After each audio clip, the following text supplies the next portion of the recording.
Ginamit ni Richard ang halos lahat ng perang nasa bulsa niya para magbayad ng kwarto sa hotel para sa isang estranghero.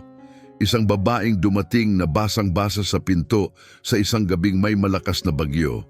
Pinagtawanan siya ng manager ng hotel. Akala ng mga katrabaho niya ay nabaliw na siya at kinaumagahan habang inihahanda na niya ang sarili na masisibak, ang parehong babaeng yon ay lumabas mula sa elevator sa paraang hinding-hindi malilimutan ng sinuman sa lobby ng hotel. Huwebes yon, lampas hating gabi.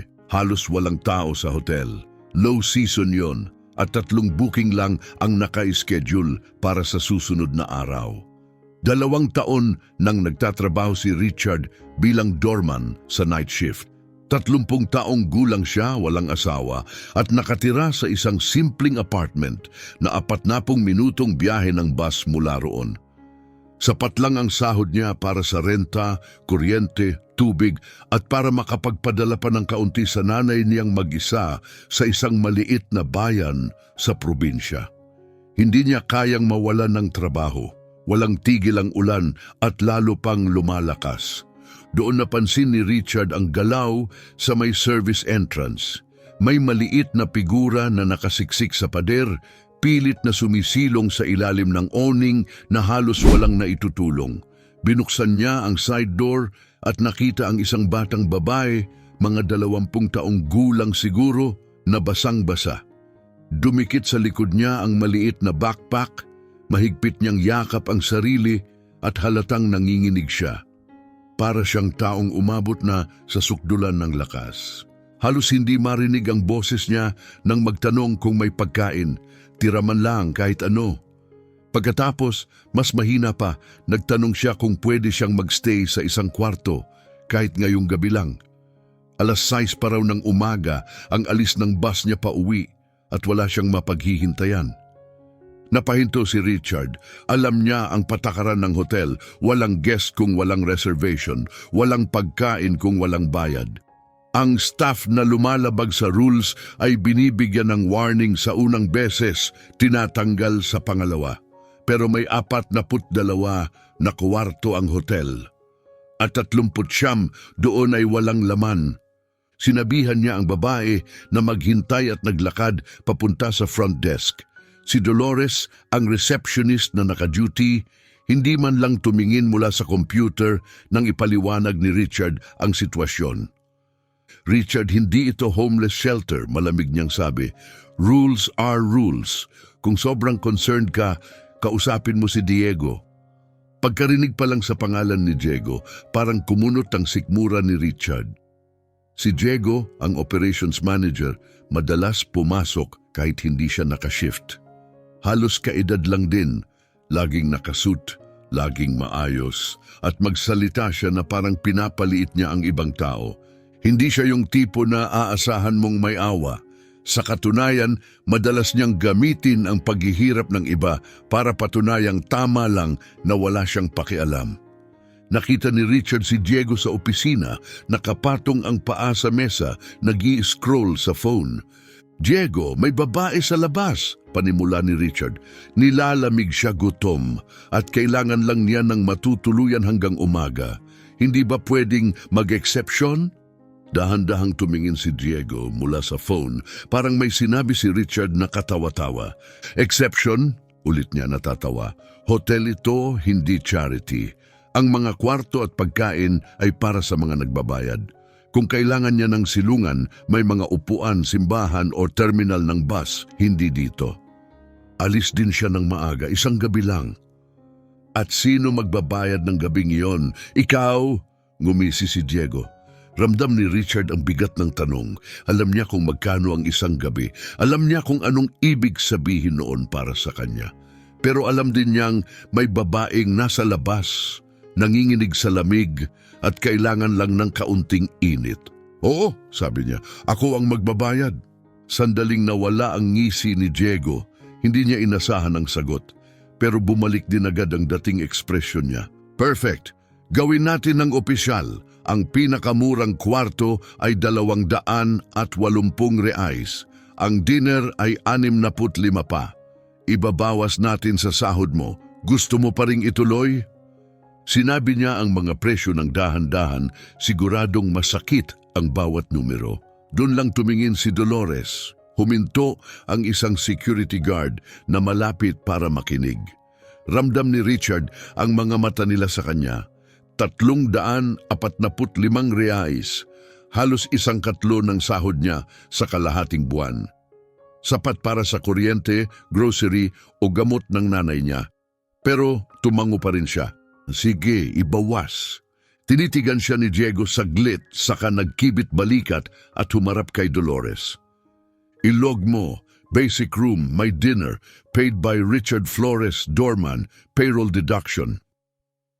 Binanggit niya ang posisyon ng malakas para ipaalam kung sino ang nagbabayad at kung gaano raw katawa-tawa para sa isang tulad ni Richard na maging sobrang mapagbigay.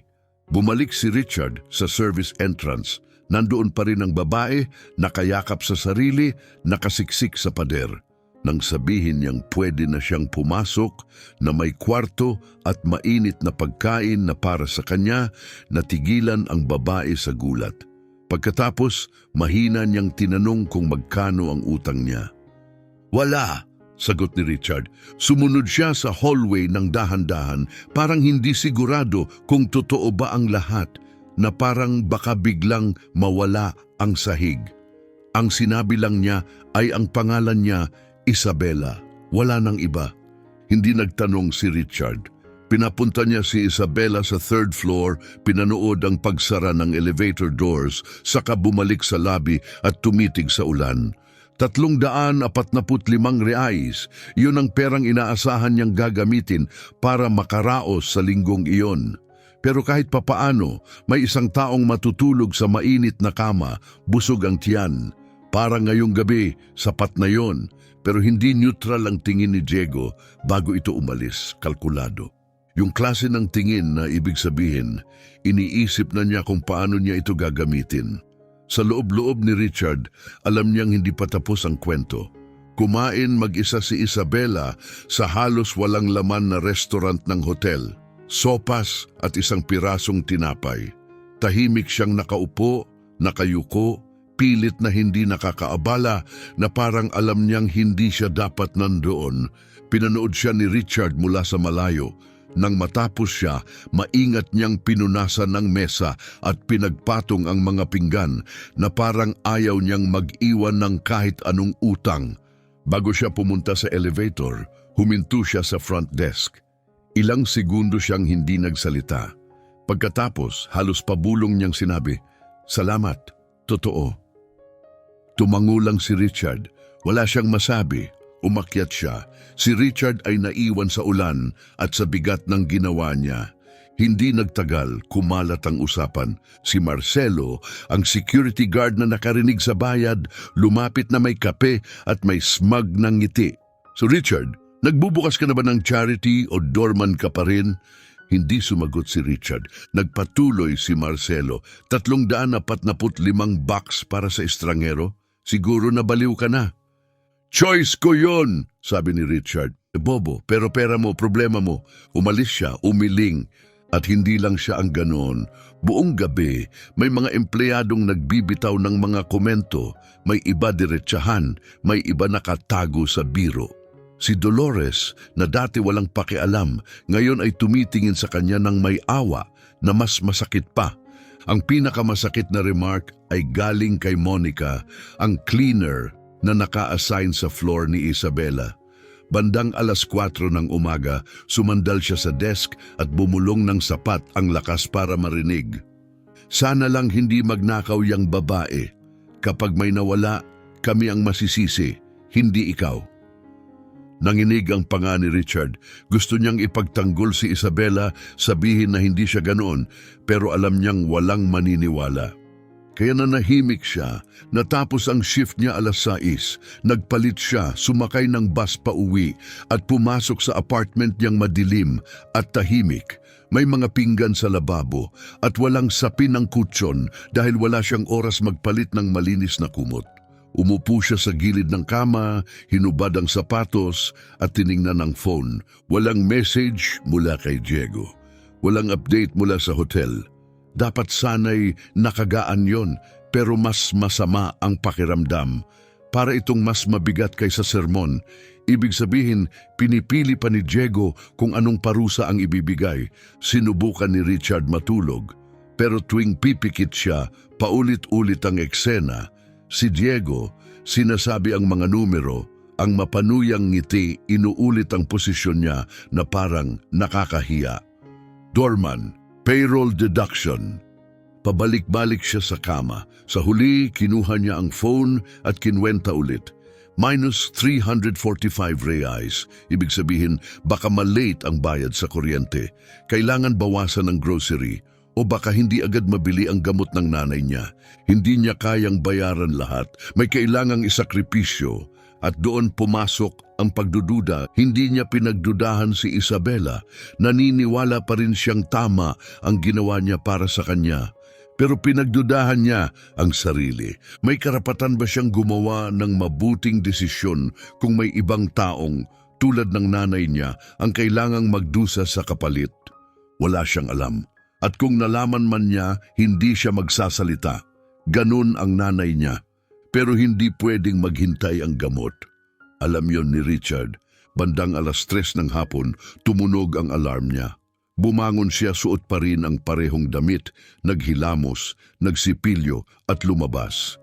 Sa bus, isinandal niya ang ulo sa bintana at sinubukang huwag mag-isip. Pero hindi niya kaya, hindi niya mapigilan. Pagbalik ni Richard sa hotel, tahimik ang lobby. Naka-duty pa ang afternoon shift at karamihan sa iilang bisita ay nasa kani-kanilang mga kwarto. Hindi na siya nagpatumpik-tumpik. Dumiretso siya sa locker room, nagpalit ng uniforme at tiningnan ang sarili sa salamin. Maayos ang lahat. Plansyado ang kanyang polo, maayos ang pagkakasuklay ng buhok, tama ang pagkakalagay ng ID badge at makintab ang sapatos. Sa panlabas, mukhang buo at maayos siya. Walang makakahalata na sa loob niya, puno siya ng tensyon, handa sa pinakamasamang mangyari. Nag-time in siya at nagtungo sa front desk. Ang unang senyalis na may mali ay dumating bago pa siya makaupo. Si Maya, ang receptionist sa hapon, ay sumulyap sa kanya na may tinging hindi nanunukso, hindi rin naaawa, kundi mausisa. Parang may alam siya na hindi alam ni Richard. Gusto kang makita ni Diego sa opisina niya? Sabi nito, hindi inaalis ang mga mata sa screen ng computer. Parang namilipit ang sikmura ni Richard. Kaya pala, ang katahimikan kanina ay hindi dahil nakalimot. Nag-iisip lang kung ano ang gagawin. Naghahanda. Naglakad siya papunta sa opisina ng manager at sa bawat hakbang ay parang bumibigat ang kanyang mga paa. Bukas na ang pinto. Nakatayo si Diego sa loob, may hawak na folder. Iba na ang ekspresyon nito ngayon. Wala na ang ngising, may halong pagyayabang noong nakaraang gabi. Sa halip, may malamig at planadong anyo, parang ginugol niya ang buong umaga sa pagbuo ng isang plano at handa na itong isakatuparan. Pumasok ka, Richard, isara mo ang pinto. Pumasok si Richard at isinara ang pinto. At sa mismong sandaling iyon, bago pa man may masabi, naunawaan niyang dumating na ang kapalit ng desisyong ginawa niya kagabi. At mas mabigat iyon kaysa sa inaasahan niya. Hindi nagtanong si Diego kung kumusta siya. Hindi siya inalok na umupo. Nakatayo lang siya, bukas ang folder sa mesa at agad nagsalita. Pinag-isipan ko ng mabuti ang nangyari, sabi ni Diego, pantay ang boses. At nakapagdesisyon na ako. Lumampas ka sa hangganan. Hindi gumalaw si Richard. Nasa gilid ang kanyang mga kamay, walang sinasabi. Alam niyang mas lalala lang kung magsasalita siya ngayon. Ibabawas sa sahod mo ang halagang napagkasunduan natin, pero hindi doon nagtatapos iyon. Maghahain ako ng formal na written warning para sa maling paggamit ng ari-arian ng hotel. Nakasulat na lahat dito. Iniikot ni Diego ang folder at itinulak ang isang papel papunta kay Richard. Basahin mo, tapos pirmahan mo. Tiningnan ni Richard ang pahina, nakasulat ang lahat, ang petsa, ang oras at isang pahayag na inilalarawan ang ginawa niya bilang seryosong paglabag. Pinayagang makapasok ang isang hindi rehistradong individual nang walang paunang pahintulot mula sa management. Binasa niya ulit umaasang may makikitang pwedeng tutulan. Pero sa kaibuturan niya, alam niyang hindi mali si Diego. Nilabag niya ang patakaran. Binayaran ko ang kwarto, mahina niyang sabi, at ang pagkain, nakarecord lahat. Oo, pero ikaw ang nagpasok sa kanya at wala kang autoridad para gawin yon. Hindi nababago ng pagbabayad ang katotohanang lumampas ka sa tungkulin mo. Ngayon pirmahan mo. Kinuha ni Richard ang ballpen. Parang napakabigat nito sa kanyang kamay. Pumirma siya. Kinuha ni Diego ang papel, ibinalik sa folder at maingat na inilapag iyon sa mesa. Parang lumilipat sa susunod na eksena ng isang dula na matagal na niyang ininsayo. May isa pa, dagdag niya. Gusto ko na palabasin agad ang babaeng yon sa hotel. 12:00 pa ang checkout, Diego. May oras pa siya. Alam ko kung anong oras ang checkout, pero ayokong may makakita sa kanya na parang normal lang na lumalabas sa kwartong ganun. May 3 bagong darating ngayon at hindi ko hahayaang may makita silang hindi nababagay sa kapaligirang ito. Nasa bayad na kwarto siya, sagot ni Richard. Pinananatiling kalmado ang boses. May pareho siyang karapatang manatili hanggang checkout tulad ng iba. Hindi siya tulad ng ibang bisita. Alam mo yon, Richard, wag mo na akong piliting ipaliwanag pa. Hindi sumigaw si Diego. Hindi niya kailangan. Ang mga salita niya ay may tahimik na presyon na mas matalim pa kaysa sigaw. At naintindihan ni Richard, hindi ito tungkol sa patakaran ng hotel. Tungkol ito sa kung anong uri ng tao ang pinaniniwalaan ni Diego na hindi dapat naroroon. Aalis siya ng 2:00, sabi ni Richard, tulad ng lahat. Dahan-dahang ibinaba ni Diego ang pagkakakrus ng kanyang mga braso. Binibigyan kita ng pagkakataong bawiin ang sinabi mo, babala niya. Dahil kung paninindigan mo iyan, hindi na ito babala lang. Trabaho mo na ang nakataya at pareho nating alam na hindi mo kayang mawalan ng trabaho. Totoo yon, may renta si Richard na kailangang bayaran. Mga bayarin, umaasa sa kanya ang kanyang ina. Hindi maaaring mawala ang gamot nito. Ang sahod na iyon ng kanyang lifeline. At alam iyon ni Diego, ginagamit niya iyon tulad ng paggamit niya sa presyo ng kwarto kagabi. Walang sigawan, walang drama, mga katotohanan lang, malinaw at kalkulado. Tahimik na tumayo si Richard sandali. Ramdam niya ang mabilis na tibok ng puso. Inisip niya ang lahat, ang bahay nila, ang kalusugan ng ina at si Isabela sa itaas. Walang kaalam-alam na may nagpapasya kung maaari pa ba siyang manatili ng ilang oras sa kwartong bayad na. Pagkatapos, may ginawa si Richard na hindi niya inaasahan sa sarili. Lumabas siya ng opisina. Naglakad siya sa hallway at tumayo sa tabi ng elevator. Hindi nakaharang, hindi sumisigaw. Nakatayo lang, nakapwesto sa pagitan ng sino mang maaaring magpaalis sa babae at ng elevator na papunta sa kanya. Sumunod si Diego at huminto ilang hakbang sa likod niya. Anong ginagawa mo? Tanong nito. Nasa duty ako, matatag na sagot ni Richard. At habang nandito ako, magche-check out siya sa tamang oras. Tahimik ang lobby pero hindi walang tao. Sa wakas, inalis ni Dolores ang tingin sa screen. Natigilan si Marcelo, ang gwardiya, sa tabi ng pinto. Si Monica, na nagtutulak ng cleaning cart, ay huminto sa gitna ng hakbang sa koridor. Walang nagsalita. Bumigat ang katahimikan. 10 segundong parang 1 minuto. Lumapit si Diego, hindi umurong si Richard. Sigurado ka ba talaga? Tanong ni Diego, mas mahina na ang boses, huling babala. Oo, sigurado ako. Saglit na nagkatinginan sila. Pagkatapos, umatras si Diego, inayos ang kanyang jacket, huminga ng malalim at malinaw na sinabi, kung ganoon, opisyal na maitatala na ito ang pinili mo. Tumalikod siya, naglakad palayo at isinara ang pinto ng opisina na may matalim na click. Nanatili si Richard sa kinatatayuan, bahagyang nanginginig ang mga paa sa ilalim ng uniforme. Walang lumapit sa kanya, walang nagtanong kung ayos lang siya. Bumalik si Dolores sa pagtatype ng walang imik.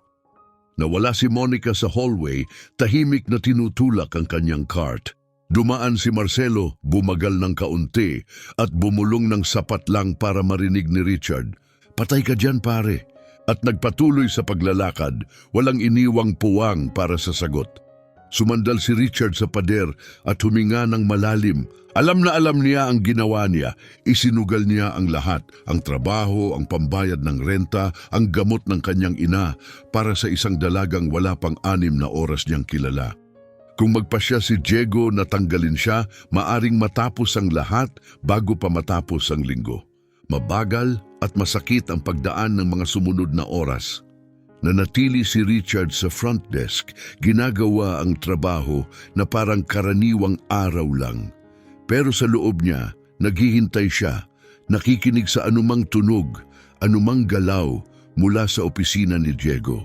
Napirmahan na ang babala at maaring hindi pa iyon ang huli, nabigkas na ang banta. Ang tanong na lang ngayon ay kung doon na ba titigil si Diego o kung may isa pa siyang balak. Bandang 10:10 ng umaga, nakuha ni Richard ang sagot. Pero hindi ito nanggaling kay Diego. Nanggaling ito sa tunog ng makina, mabigat at malakas, na huminto sa labas ng entrada ng hotel. Sumilip si Richard sa harapang bintana at nakita ang isang makintab na itim na luxury car na huminto sa gilid ng kalsada. Maayos na bumukas ang mga pinto at 2 lalaking nakaitim na suit ang bumaba. Kumpiyansa ang galaw nila. Hindi nagmamadali pero klarong may direksyon. Yung tipo ng mga taong maglakad na parang ang mundo ang sumusunod sa oras nila. Pumasok sila sa lobby at dumiretso sa reception desk. Isa sa kanila ang bumigkas ng pangalan, kay Isabela. At sa sandaling yon, may gumalaw sa loob ni Richard. Wala siyang ideya kung sino ang mga lalaking yon o ano ang gusto nila sa babaeng tinulungan niya kagabi. Pero nang masulyapan niya si Diego sa pintuan ng opisina nito, at nakita niyang biglang nagiba ang reaksyon nito sa pagkarinig ng pangalan, agad na alam ni Richard sasabog ang sitwasyon. Si Dolores, ang receptionist, ang unang tumugon. Tinitigan niya ang 2 lalaki, pagkatapos ang computer, saka ulit sila. Halatang sinusubukan ng utak niya na pagdugtungin ang mga bagay na hindi nagtutugma. "Isabela, paano?" tanong niya litong-lito. Walang apelyido, walang ED, wala sa system kundi isang salita lang, Isabela, na minadaling isinulat sa record noong madaling araw pagkatapos magbayad ni Richard para sa kwarto. Hindi nagpaliwanag ang mas matangkad sa 2 lalaki. Kalmado niyang inulit ang buong pangalan ni Isabela, saka naglabas ng dokumento at inilapag sa counter. Hindi pamilyar ang letterhead, pero may kung anong dating ito at ang paraan ng pag-abot na nagpatuwid ng upo kay Dolores. May tinype siya, tiningnan ang screen at ibinigay ang room number. Bahagyang tumango ang lalaki bilang pasasalamat at saka silang 2 ay humarap at naglakad papunta sa elevator. Doon lumapit si Diego. Lumabas siya na may mahahabang hakbang, halatang narinig ang lahat. Pinanood niya ang pagsara ng elevator doors saka mabilis na humarap kay Dolores. "Sino yung mga lalaking yon?" "Hindi ko alam," sagot ni Dolores. "Hinahanap nila yung babae. Ibinigay ko ang room number." "Ibinigay mo ang room number niya sa mga estranghero?" Bumuka ang bibig ni Dolores para ipagtanggol ang sarili pero hindi na siya hinintay ni Diego. Umikot ito at dumiretso sa front desk, huminto sa harap ni Richard at itinutok ang daliri sa ere. "Binalaan kita. Sinabi ko sa iyo na magiging problema to. At ngayon, may 2 lalaking nakasuit na nasa taas sa kwarto ng babaeng walang nakakakilala rito. Isang babaeng dumating sa kalagitnaan ng gabi, walang ID, walang booking, wala kahit ano. Kung scam to, kung may kinalaman siya sa kahit anong shady na bagay, ikaw ang mananagot." "Diego, hindi ko rin kilala ang mga lalaking yon, gaya mo," kalmadong sagot ni Richard. "Pero may isang bagay akong alam. Ako ang nagbukas ng pinto para sa kanya. At sapat na yon. Bumalik si Diego sa gitna ng lobby at nagsimulang maglakad-lakad. Totoo na ngayon ang tensyon sa mukha niya. Nawawala na ang dati niyang malamig at kontroladong kilos. Hindi na siya yung kumpiyansang manager na humihila ng mga tao mula sa likod ng mesa. Isa na siyang taong nararamdaman na unti-unting nawawala ang autoridad niya at desperadong ibalik ito. Kinuha niya ang walkie-talkie at sumigaw dito. Marcelo, umakyat ka sa 3rd floor. Tumambay ka malapit sa room 312. Huwag kang kumatok, huwag kang makipag-usap. Manood ka lang. Kapag may kahina-hinala, i-report mo agad. Sumagot si Marcelo sa radyo, tuyo at matalim. Copy. Narinig ni Richard ang bawat salita. Kumirot ang sikmura niya, hindi dahil natatakot siya kay Isabela. Naniniwala pa rin siyang hindi delikado si Isabela. Ang kinatatakutan niya ngayon ay si Diego at kung ano ang kaya nitong gawin gamit ang mga hinala niya. Hindi ito tungkol sa seguridad. Tungkol ito sa pagligtas ng mukha. Kung pumalpak ang lahat, gusto ni Diego magmukhang siya ang taong nagbabala. At kung maging maayos naman, gusto pa rin niyang magmukhang siya ang humawak ng sitwasyon. Ang mga sumunod na minuto ay parang humaba ng walang katapusan. Walang nangyari, walang bumaba, hindi gumalaw ang elevator, tahimik ang radyo. Sa bawat segundong lumilipas, mas bumibigat ang kwento ni Diego at hindi niya pinipigilang marinig ng iba. Ang tagal, bulong niya, hindi sa kahit kanino pero sapat ang lakas para marinig ng buong lobby. Kung normal lang to, matagal na silang bumaba. Hindi maganda ang pakiramdam ko rito. Bumalik si Monica sa lobby, dala ang cleaning cart. Yumuko siya kay Dolores at bumulong ng kung ano. Umiling si Dolores bilang sagot. Hindi marinig ni Richard ang sinabi, pero ang tingin ni Monica sa kanya pagkatapos, hindi na iyon simpleng pag-uusisa. Sisi na yun. Tumigil si Diego sa paglalakad-lakad at bumalik sa front desk. Richard, sabi niya, ito na ang huling pagkakataon mo para mapunta sa tamang panig ng sitwasyong ito. Pagkatapos nito at matatapos ito, gagawa ako ng kumpletong report. At sa report na yon, pwede kong sabihin na tumulong kang ayusin ang problema o na ikaw ang dahilan kung bakit nangyari ito. Ikaw ang pipili. Tumingin si Richard sa mata niya at nakita niya ang totoo. Hindi ito tungkol sa pag-aalala o responsibilidad. Gumagawa si Diego ng kwento. Bawat linya, bawat kilos, bawat tawag sa radyo, lahat yon parte ng estratehiya. Hindi niya sinusubukang protektahan ng hotel. Inihahanda niya ang sarili niyang proteksyon at kung pwede, idamay si Richard sa pagbagsak. Hindi ako ang gumawa ng problema, sagot ni Richard. Nagbayad ako ng kwarto para sa taong nangangailangan ng tulong. Lahat ng sumunod pagkatapos noon, yon ang sayo. Humigpit ang panga ni Diego. Hindi siya sumagot. Lumakad siya palayo, pabalik sa gitna ng lobby. Nakatutok ang mga mata sa elevator display. Lumipas ang 5 minuto, 10, 15. Tumawag si Marcelo minsan para sabihing walang kakaiba. Sinabihan siya ni Diego na manatili roon. Nanatili si Richard sa pwesto niya, pilit na kalmado kahit nagkakarera ang isip niya. Bumalik ang gumagapang na pagdududa, yung pinipilit niyang ipagsawalang bahala. Hindi dahil naniniwala siyang may masamang ginawa si Isabela. Hindi niya iyon pinaniniwalaan. Pero paano kung hindi pala yung mga lalaking iyon ang inaasahan ni Isabela? Paano kung mas malaki ito kaysa sa naiintindihan niya? Tinitigan niya ang panel. 3rd floor, nandoon pa rin, tapos bigla nagbago. 3, 2, 1, ground floor. Parang nagyelo ang buong lobby. Humarap si Diego sa elevator. Tumayo si Dolores. Binitawan ni Monica ang cleaning cart. Sumulpot si Marcelo mula sa hagdanan, hingal na hingal, halatang sinusubukang mauna sa elevator pababa at bumukas ang pinto. Ang lumabas ay nagpatahimik sa buong lugar. Si Isabela, nakagabi lang ay dumating na nanginginig, basang-basa at yakap ang maliit na backpack. Ngayon ay matangkad na nakatayo sa harap ng lahat, parang ibang tao. Suot niya ang isang dark na damit, simple pero perpektong fitted.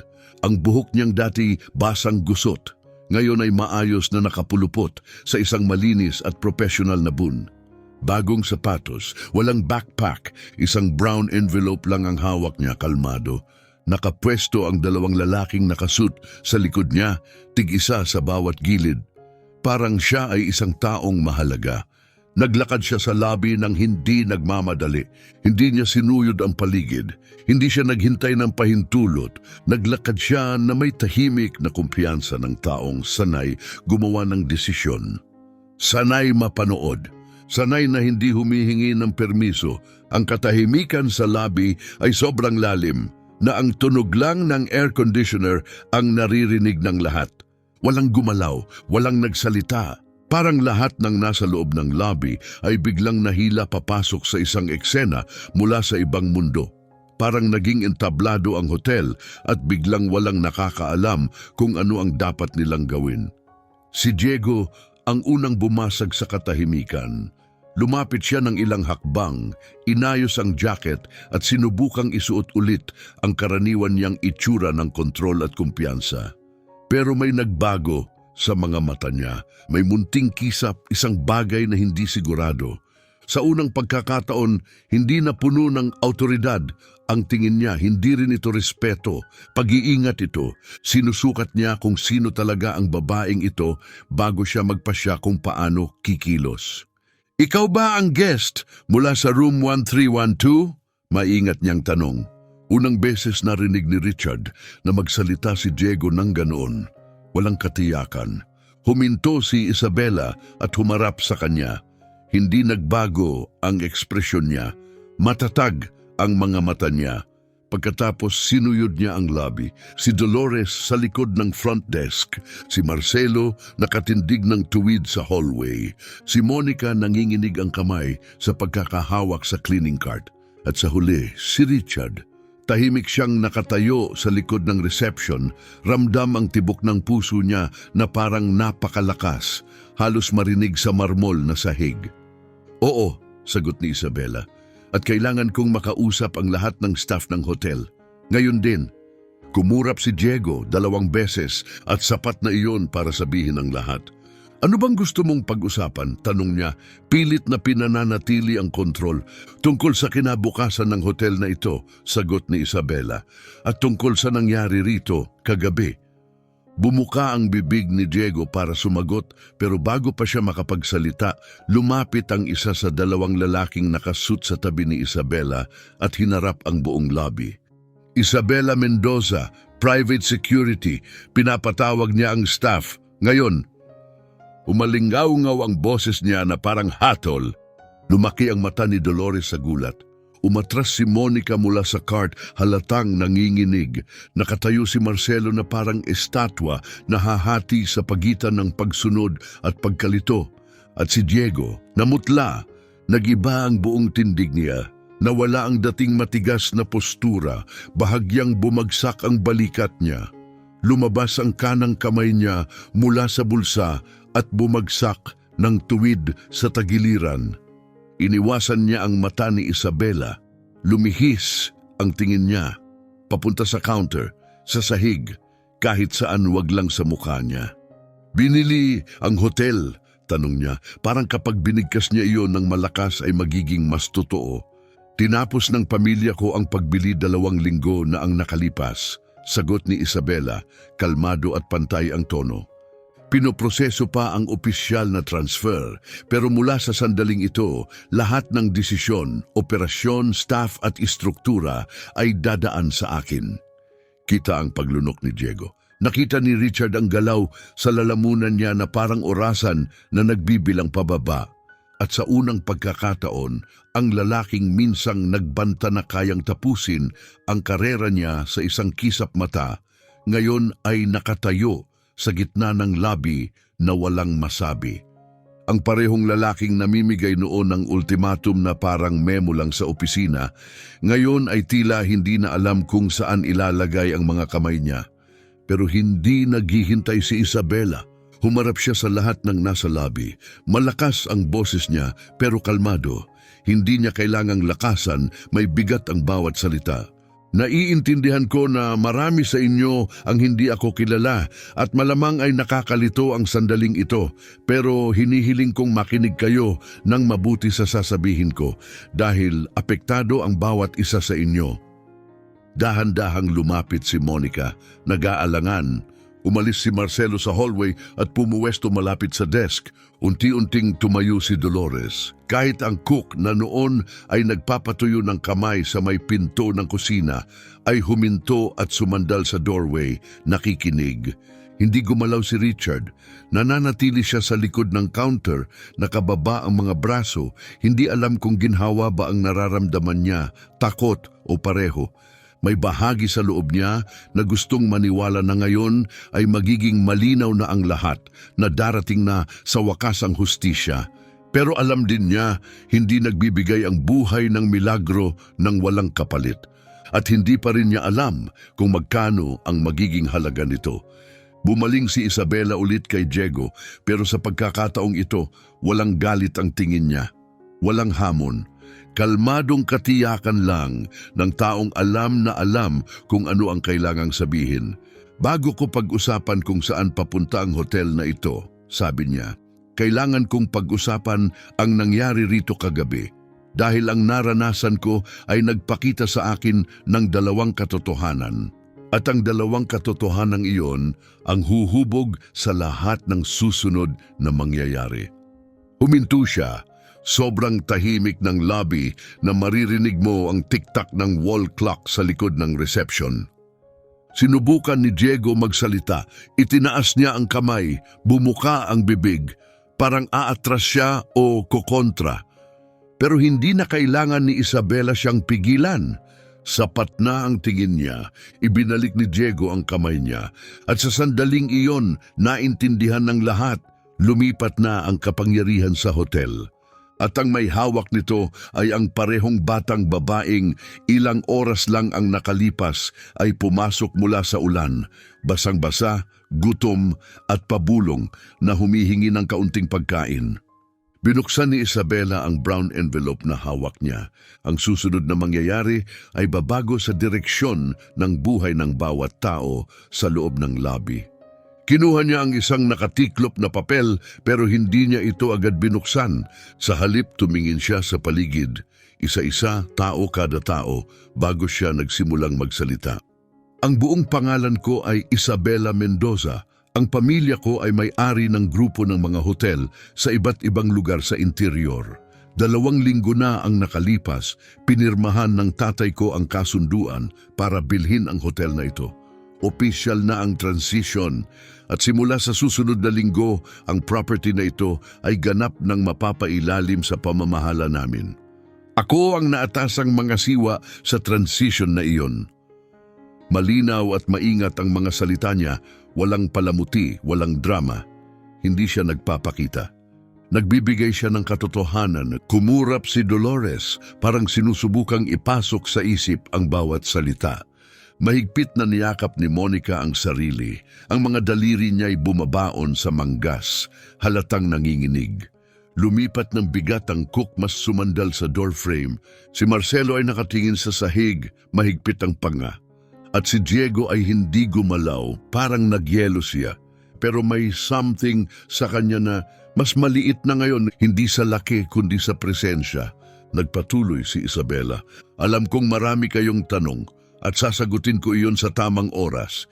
Pero bago iyon, kailangan ninyong marinig ang totoo tungkol sa nangyari kagabi. Ibinabalik niya ang papel sa envelope at hinawakan ito gamit ang 2 kamay. Sa mga nakaraang buwan, lumayo ako sa pamilya ko. May personal na dahilan at hindi ko na iyon idedetalye. Ang mahalaga ay ito, gusto kong mabuhay ng walang pangalan, walang pribilehyo. At sa ilang panahon, nagawa ko yon.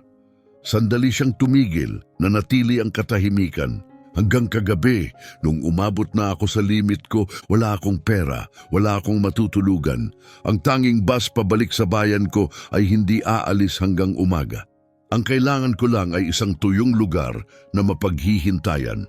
Wala akong ideya na ang hotel na ito ay pag-aari na pala ng pamilya ko. Nagkataon lang iyon. Pumunta ako rito dahil ito ang pinakamalapit na gusali sa terminal na may ilaw pa. Tumingin siya ng diretso kay Richard. Hindi ito mabilis na sulyap. Tinitigan niya siya ng ilang segundo.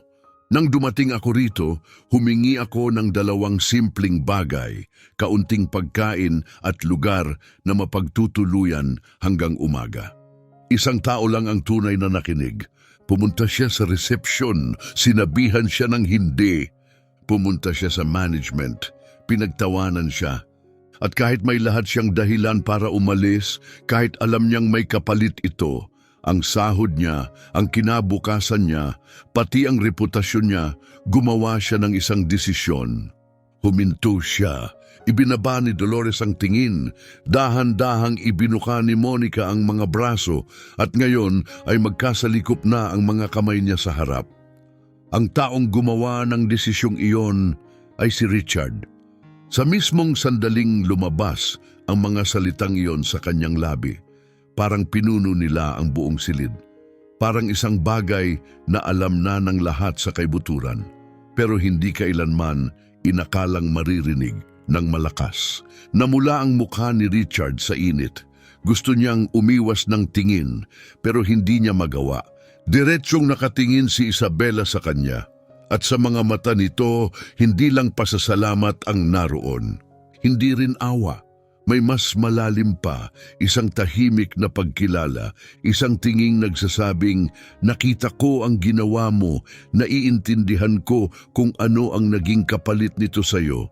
Binayaran ni Richard ang kwarto ko at ang pagkain ko gamit ang sarili niyang pera, sabi ni Isabela humarap sa iba.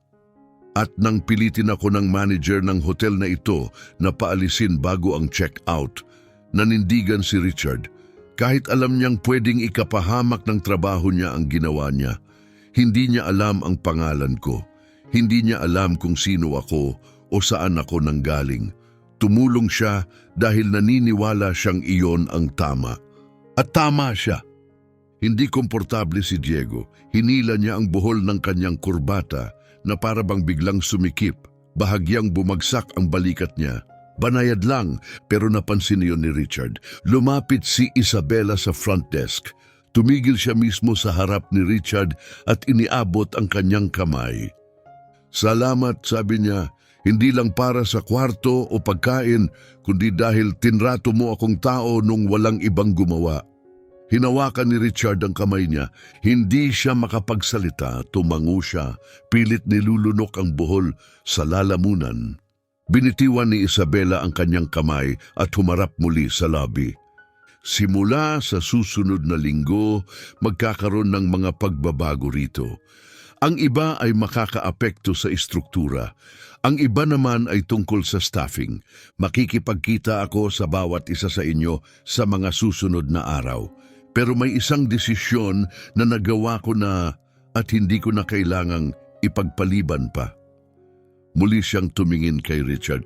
Mula ngayon, ipopromote si Richard sa isang supervisory role. Matatapos ang mga papeles bago matapos ang linggo. Pero agad na magsisimula ang posisyon. Sa ilang segundo, walang gumalaw.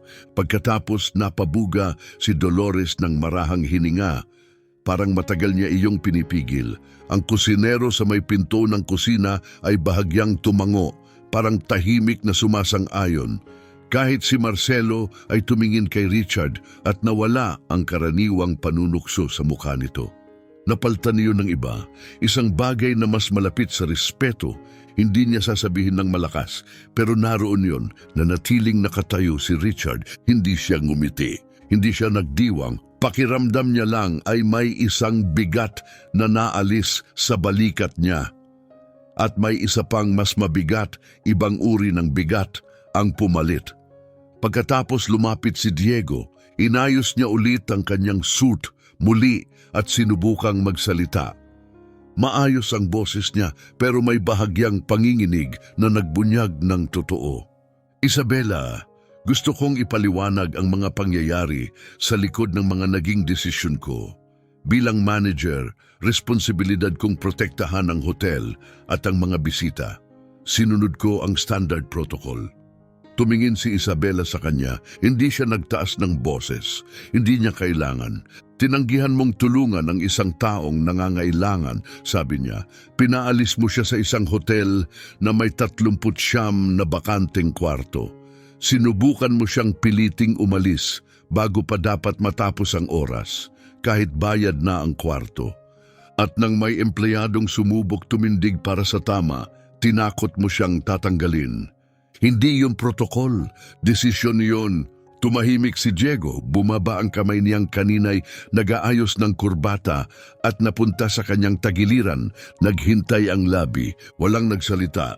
At saka sinabi ni Isabela ang mga salitang tatatak sa isipan ng lahat ng nakarinig. Kailangan ko ang badge mo. Hindi malakas ang pangungusap, hindi ito dramatiko, pero mas mabigat ang tama nito kaysa sa anumang iba pa. Hindi agad sumagot si Diego, nanatili siyang nakapirmi, nakatitig kay Isabela na parang naghihintay na bigyan siya nito ng lusot. Isang kondisyon, isang mas malambot na pagtatapos, isang pangalawang pagkakataon. Pero wala nang sinabi si Isabela at sa katahimikan niya malinaw, walang negosasyon. Dahan-dahan niyang nilibot ng tingin ang silid. Hinahanap ang mga mukha sa paligid, kung may susuporta, kung may magdududa, kung may kahit ano. Pero wala.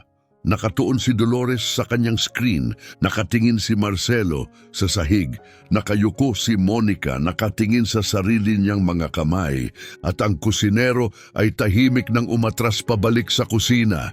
Walang pumabor sa kanya, walang nagsalita. Dahan-dahang inabot ni Diego ang dibdib niya kung saan nakaklip ang kanyang name badge.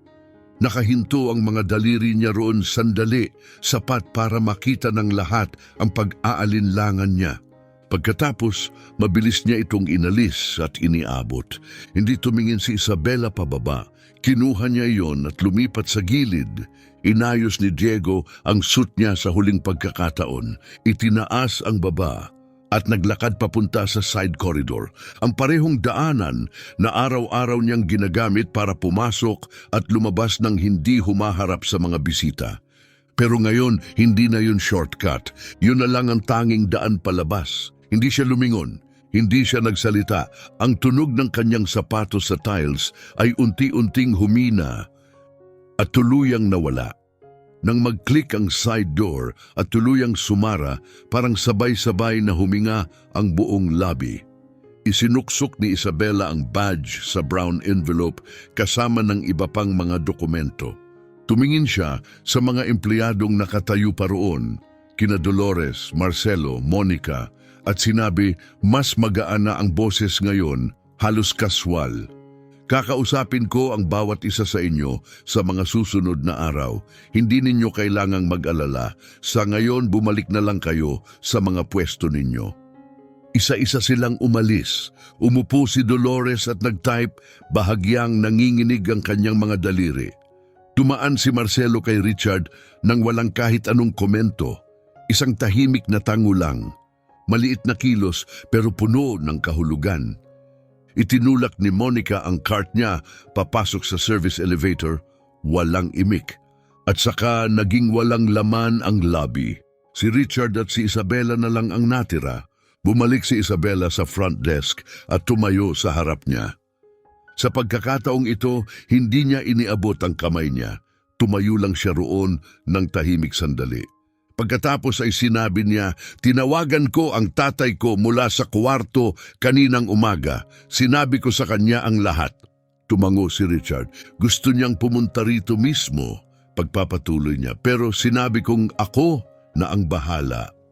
Huminto siya, pinagmamasdan siya. Tinanong niya ako kung paano ko nalaman na mapagkakatiwalaan kita.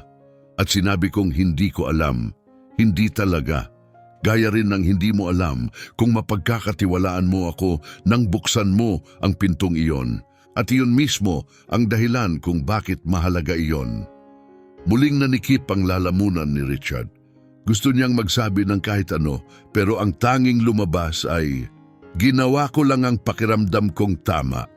Ngumiti si Isabela, tunay ng ngiti, ang unang ngiting nakita niya mula rito. Alam ko, sabi niya. At iyon ang dahilan kung bakit nandito ka pa. Tumango siya bilang pamamaalam at naglakad papunta sa elevator, kasunod ang dalawang lalaking nakasuit.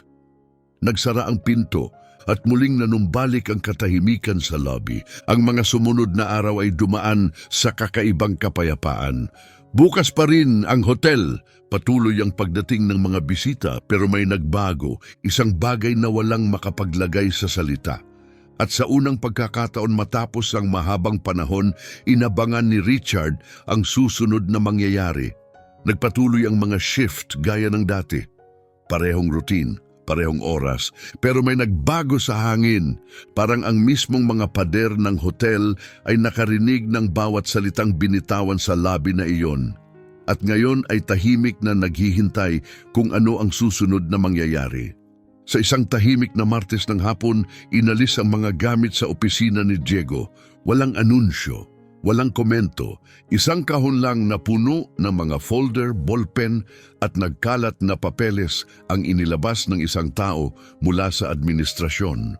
Nanatiling walang laman ang upuan niya sa loob ng 3 araw. Pagkatapos ng walang seremonya na wala ang pangalan niya sa shift schedule, walang nagsalita at kahit papaano wala namang kailangang sabihin. Si Marcelo ang unang bumasag sa katahimikan sa pagitan nila ni Richard. Lumapit siya sa front desk habang nagpapalit ng shift at nagtanong tungkol sa isang regular na procedure. Tanong na alam na niya ang sagot. Isang bagay na napakasimple, kaya niya sanang sagutin mag-isa, pero naintindihan ni Richard kung ano talaga iyon. Hindi iyon tungkol sa tanong. Isa iyong tahimik na kilos, isang paraan ng pag-amin na may nagbago sa pagitan nila. Hindi sumagot si Richard ng may panunuya o sama ng loob. Sinagot niya ang tanong, kalmado, malinaw. Tumango si Marcelo, nagpasalamat at umalis. At iyon na yon, wala nang iba pang kailangan. Noong Biyernes ng gabi, dumating si Richard sa shift niya na may hawak na envelope. Sa loob nito ang kontrata ng promotion niya at isang bagong badge. Sa locker room, nagpalit siya ng uniforme at ikinabit ang badge sa dibdib. Supervisor, parehong pangalan, parehong muka, pero ibang papel, ibang bigat sa balikat. Huminto siya sandali sa harap ng salamin. Pagkatapos ay lumakad papunta sa lobby. Tahimik ang gabi, kaunting guests, madidilim ang mga hallway.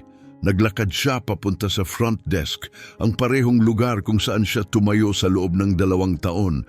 Doon niya narinig ang mga yabag. Si Isabela. Naglalakad siya sa hallway, may dalang folder sa ilalim ng braso, hawak ang phone sa isang kamay. Suot niya ang maayos na blazer, maingat na nakatali ang buhok. Kalmado, nakatutok. Gumagalaw na may parehong tahimik na kumpiyansa na ipinakita niya noong umagang iyon na hindi malilimutan. Pagdaan niya sa front desk, bahagya siyang bumagal. Nagtagpo ang mga mata nila ni Richard. At sa maikling sulyap na iyon, walang salitang binitawan, pero lahat ng kailangang sabihin ay naipasa sa pagitan nila. Pagkatapos ay nagpatuloy siya papunta sa elevator at itinaas ni Richard ang kamay para ayusin ang badge sa dibdib niya. Dahil sa huli, ang kwentong ito ay hindi lang tungkol sa kung sino siya. Tungkol ito sa kung sino ang pinili niyang maging. Nung gabing yon, nagbukas siya ng pinto para sa isang taong wala ng ibang mapuntahan. At nang hindi niya namamalayan, nagbukas din siya ng bagong pinto para sa sarili niya. At ikaw ba ay nagbubukas ng mga pinto o nagsasara ng mga ito?